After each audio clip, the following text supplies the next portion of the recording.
जय हिंद defence aspirants, welcome back again. This is Divyanshu Pandey. Ministry of defence ने एक पेड़ मां के नाम कैंपेन को शुरू किया है और जिसके तहत आने वाले इस स्वतंत्रता दिवस के उपलक्ष्य में भारत एक ऐसे लक्ष्य को प्राप्त करेगा जिससे कि हम अपने पर्यावरण को बचा पाएंगे और उसको समृद्ध कर पाएंगे। तो चलिए जानते हैं एक पेड़ मां के नाम कैंपेन है क्या। मिनिस्ट्री ऑफ डिफेंस आप सभी जानते हो कि रक्षा उत्पादों को बनाना, उसको बेचना, खरीदना, इस प्रोसेस में लगातार रहती है। लेकिन इसके इतर भारत के सभी नागरिकों का कर्तव्य ये भी है कि हम अपने पर्यावरण की रक्षा करें, क्योंकि हम उनसे हैं और वो हमसे हैं। दोनों की निर्भरता एक दूसरे पर है और इस कारण से अगर हमको भारत को एक अच्छा बेहतर राष्ट्र बनाना है तो हमें अपने पर्यावरण को और भी तरजीह देनी पड़ेगी। तो इसी के साथ मिनिस्ट्री ऑफ डिफेंस ने एक लक्ष्य रखा है और वो लक्ष्य ये है कि इस 78th इंडिपेंडेंस डे में, जो कि 15 अगस्त 2024 को आने वाला है, उस समय तक 15 लाख ट्रीज के प्लांटेशन ड्राइव को हम पूरे भारत में आपका कर सकेंगे। The plantation drive is a part of the एक पेड़ मां के नाम, a tree in the name of the mother campaign. और आप देखते ही होंगे कि जितने भी डिपार्टमेंट्स हैं, मिनिस्ट्रीज हैं, मिनिस्टर्स हैं, सब अपने घर में जो है एक एक आपका पेड़ लगाते जा रहे हैं। और मिनिस्ट्री ऑफ डिफेंस के अंतर्गत आने वाली जितनी भी संस्थाएं हैं, जैसे कि DRDO, defence public sector undertakings, CGDA, NCC, सैनिक स्कूल, ऑर्डिनेंस फैक्ट्रीज, ये सभी जो है आपकी इस ड्राइव में पार्टिसिपेट कर रहे हैं। और इसको आगे बढ़ाया है भारत के प्रधानमंत्री नरेंद्र मोदी के द्वारा। इस साल जब हम 5 जून 2024 को विश्व पर्यावरण दिवस को मना रहे थे, तो उन्होंने कहा कि एक पेड़ मां के नाम कैंपेन को हम भारत में आपका लगाएंगे, जिसके तहत हम ग्लोबल प्लांटेशन ड्राइव को आपका आगे बढ़ाएंगे और बच्चे से लेकर बूढ़े तक सभी लोग जो है एक पेड़ तो अवश्य लगा सकते हैं।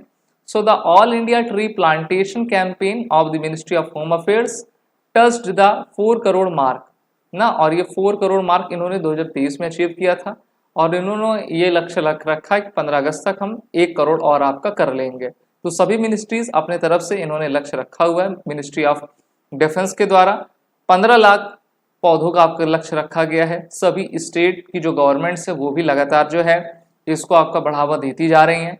ट्री प्लांटेशन में केयर और मेंटेनेंस दोनों की आवश्यकता होती है। ऐसा नहीं कि हम सिर्फ पेड़ लगा दें और उसको भूल जाएं, उसको खाद पानी ना दें। तो सबसे पहला तो इसमें वाटरिंग, पानी देना, मल्चिंग और पर्निंग करना, आपका प्रूनिंग करना आवश्यक रहा करता है। बेनिफिट्स तो हजारों हजार हैं, ठीक है, कोई एक ऐसा बेनिफिट्स नहीं है, लेकिन फिर भी अगर 3 बेनिफिट्स की बात हम करें, पहला इन्वायरमेंटल कंजर्वेशन, पर्यावरण का संरक्षण, इकोसिस्टम रिस्टोरेशन, सॉइल स्टेबलाइजेशन। अभी आप देख ही रहे हो कि ये सत्र जो है मानसून का चल रहा है। मानसून में जहाँ पर पेड़ नहीं होते हैं वहाँ से पानी से मिट्टी आपकी कटती जाती है ना, या अगर पानी से नहीं कटेगी तो उसमें जो लैंडस्लाइड होगा ना, मृदा क्षरण जिसको कहा करते हैं, उससे आप देखते हो कि पहाड़ का पहाड़ पूरा गांव पे आपका चला जाता है, लैंडस्लाइड हो जाती है, हजारों हजार लोग मारे जाते हैं। इन्वायरमेंट को हमको कंजर्व करना है, स्वच्छ हवा सभी को देना है। और अभी देखिए कुछ महीने बाद जाड़ा आ जाएगा तो उसमें फॉगी फॉग दिखेगी, वो फॉग कम रहती, वो प्रदूषण का धुआं ज़्यादा दिखता है। तो इस कारण से पौधों का होना, पेड़ों को होना अति आवश्यक है। कौन कौन से बेस्ट ट्रीज हैं प्लांटेशन के लिए? वैसे तो कई हैं, लेकिन कुछ की हम बात करें। पहला तो आपका बैनियन ट्री, दूसरा नीम, पीपल, टीक, जामुन, महोगनी, ठीक है। तो बैनियन ट्री से आप देखते हो कि काफ़ी बड़े एरिया में इसको लगाया जाता है जहाँ पे मैदान हो। अब ये छांव भी देता है ना, दूसरा सबसे अच्छा ऑक्सीजन ये देता है। नीम से तो कई औषधियाँ बनाई जाती हैं। पीपल आप सभी जानते हो 24 घंटे ऑक्सीजन प्रोवाइड करता रहता है। तो ये सभी पेड़ हैं जिसका इस्तेमाल हम कर सकते हैं। आपको याद होगा 2015 में पेरिस क्लाइमेट समिट हुई थी, जिसमें भारत के सहित 193 देशों ने पार्टिसिपेट किया था और उन्होंने कहा था, लक्ष्य रखा था कि हम नेट जीरो कार्बन अपने देश को बनाएंगे। अमेरिका और चाइना ने 2060 को लक्ष्य बनाया है जहां पर वो नेट जीरो कार्बन करेंगे। भारत ने यही लक्ष्य 2070 तक आपका रखा है, ठीक है। अब इसमें क्या क्या आपके लक्ष्य हैं? पहला, भारत को जो टारगेट 2030 तक का है वो क्या है? पहला, reducing green house gas emission intensity of its GDP by 33 to 35%, below 2005 levels by 2030. 40% of its power capacity to be based on non-fossil fuels, create an additional carbon sink of 2.3 to 3 billion of tons of carbon dioxide equivalent through additional forest and tree cover by 2030. Achievement क्या क्या है? पहली, emission intensity of GDP reduce by 21%, ठीक है।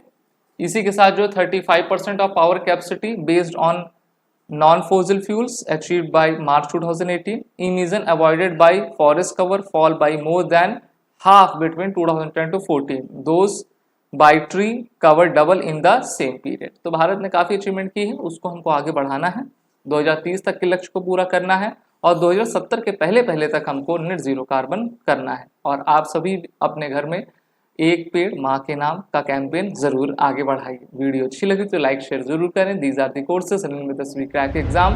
War 10 code का use कर लें जिससे कि कोर्सेस में एडमिशन लेते वक्त आपको 10% का फ्लैट डिस्काउंट मिल जाए। जय। अगर आप एक डिफेंस एस्पिरेंट हैं और SSB interview, NDA, CDS, AFCAT जैसे एग्जाम्स के लिए प्रिपेयर कर रहे हैं तो आप एसएसबी क्रैक एग्जाम्स के कोर्स को चेक करना ना भूलें। आप हमारी लर्निंग एप्लीकेशन को गूगल प्ले स्टोर से भी डाउनलोड कर सकते हैं।